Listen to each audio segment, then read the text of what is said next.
everyone, I am here with good friend, great guy, and just knows everything about hockey, so we're going to put him to the test. We're not going to ask the obvious stuff. We're not going to just poke around and say, oh, what do you think? None of those Way too questions. much of a build-up, Steve. You're giving me way too much of a build-up here. None of those questions. If I can stump you once, Hags, I will have done my job today, okay? Yeah, I grew up in Stoneham. Went through the Stoneham school system, Stoneham High School. Plenty of hockey, figure skating, obviously, with Nancy Kerrigan being from Stoneham. I went to high school with her. I went to high school with a bunch of great hockey players. Derek Edgerly, who's been a head coach at Wakefield High and other places around here, who's drafted by the Blackhawks. The Seabury triplets played there. There's a lot of hockey history in Stoneham, so I grew up in a town that was hockey. It's funny, I didn't actually play hockey. I played baseball and football, but my uncle is in the UMass Lowell Hockey Hall of Fame. Mike Garagosian, he's a goalie. He was the goalie coach at Boston University under Jack Parker for like forever. He retired a few years ago, but he still runs All-American goalie camp, the hockey camps. You know, I've got a bunch of cousins. My other cousin, Paul Raymond, played at Wesleyan. He played college hockey too and played at Belmont Hill with Ian Moran that played for the Bruins. So the family get-togethers, you better know your stuff, or they're going to hold you to it. I've been surrounded by hockey my entire life, so it was pretty natural that I would go into covering hockey like I do now. Well, your passion comes out every time I get to work with you, every time the audience gets to see you. Who were some of the, as far as doing on-air, who were some of the early influences that you looked up to, whether you had met them or not? What a good question. And, I've been lucky enough, Steve, to meet a lot of these people, as I've gone up and become a pro myself and covered games and mingled with people and met people at events and even worked with people. So, like, obviously Bob Lobel, it was one of the biggest ones. And I remember him.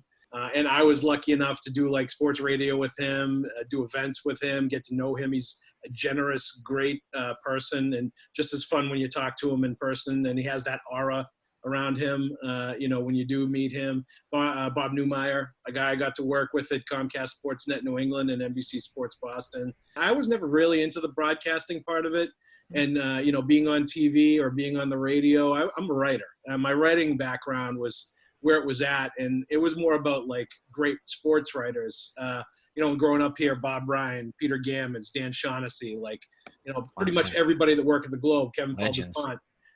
Those were the guys that I really looked up to, and I kind of tried to emulate when I was going and learning and getting better and aspiring to cover pro sports. But, if you grew up in Boston, it, Steve, you're surrounded by sports media people that are legendary, that are influential, and that create this model that you want to follow. Absolutely. So how did you get your in officially? What was the first story, or who was the first interview that you had? It was either the late 90s or the early aughts. I can't remember exactly when it was, but I covered, my first game was a Red Sox game at Fenway Park, and I covered one game at Fenway that season. And it was kind of a treat, because I'd covered so much high school. They said, hey, kid, why don't you go in and see what it's like to cover a game at Fenway Park?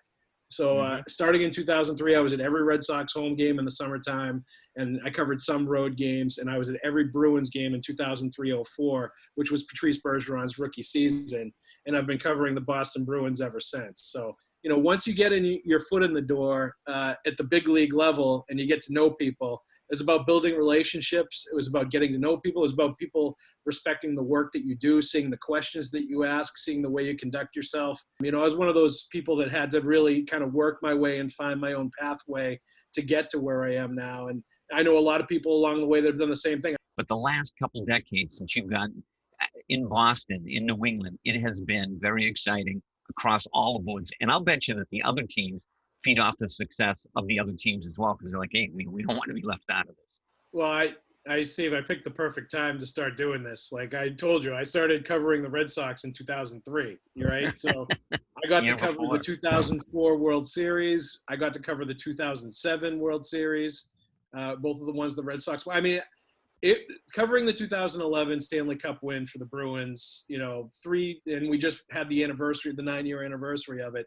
But it was a great run, so fun to cover, so invigorating and, historical, their first win in almost 40 years for the Bruins Cup.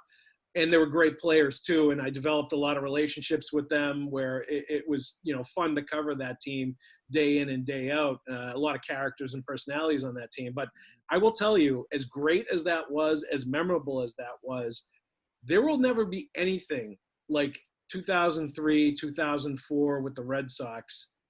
That particular era with those particular players and the fever pitch that it was around the city of everybody wanting them to win, starved for that World Series title, the pressure that was on them, the idiot personality of that team, like all the guys that were on that team, like the attention that was paid to that team, and how big news everything was with them back then, because everything about the city of Boston was the Red Sox. I don't know that there's ever going to be anything like that again, just based on all those circumstances. And to be in the middle of all that and to be able to cover those two teams, especially the 04 team that won, and then to be able to cover it with the Bruins in 2011 when they won the Stanley Cup, and they were in their own right adored and revered, and they had 1 million people at the parade in Boston after they won.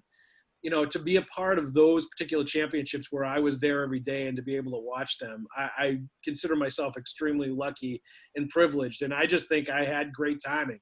For most of that run, I've had a real inside perspective on all of this, and it's been extremely fun. And most days, like, it doesn't feel like you're working because you love what you do. And that's really the aim that all of us have, right, is to be in a profession where it doesn't feel like work most of the time, and you love what you're doing. I picked the right time to be a sports writer. You picked the right time to be a camera guy. We got to do some pretty cool stuff. And I saw the little tweet or whatever it was, Joe, miss you, pasta. Yeah. That was great. And simple but powerful. Talk about him and some of the other characters that you enjoy talking to on this team. Yeah, I mean, there's great personalities in that dressing room. Pasta's one of them. He's just a fun-loving kid, and he comes from a hardworking Czech background. It was kind of a one-parent home that he lived in, where his mom raised him and his brother. His dad was a hockey player that played in Europe and wasn't around a lot. His story is one of a kid that really worked his way up and didn't have enough money for hockey tape when he was a kid, and came from very modest means, and like has all of his priorities in a row and knows what it's like, real struggle is like, and knows the joy of life and just being happy to make the money that he makes and go out and play hockey every day, and that comes through in Pasternak and who he is and the way that he plays. You build relationships with those guys when you're with them from the time that they're 18 to still covering them now. And you can't help but have those when you see them day in and day out. You try to have fun with them and make it interesting for them too, because they get the same boring questions all the time too, and they want you to kind of liven it up and make it interesting for them. So, I guess that's reflected in Pasternak when he and I are telling each other on Twitter how much we miss each other in those tweets with heart emojis and everything else. Yeah. So, how has social media and technology both made your job easier and more challenging? Well, more challenging, definitely, because it's like never takes a rest. Social media is 24/7, and like something could happen. Somebody could send out a tweet at 11 o'clock on a Saturday night, and all of a sudden you've got to, put up the bat signal and start writing stories and having a reaction to what's going on there. And having access to players and them showing more of themselves off the ice, I think is fantastic. I mean, Zdeno Chara was an extremely private guy. I remember he wouldn't even tell us what books he was reading.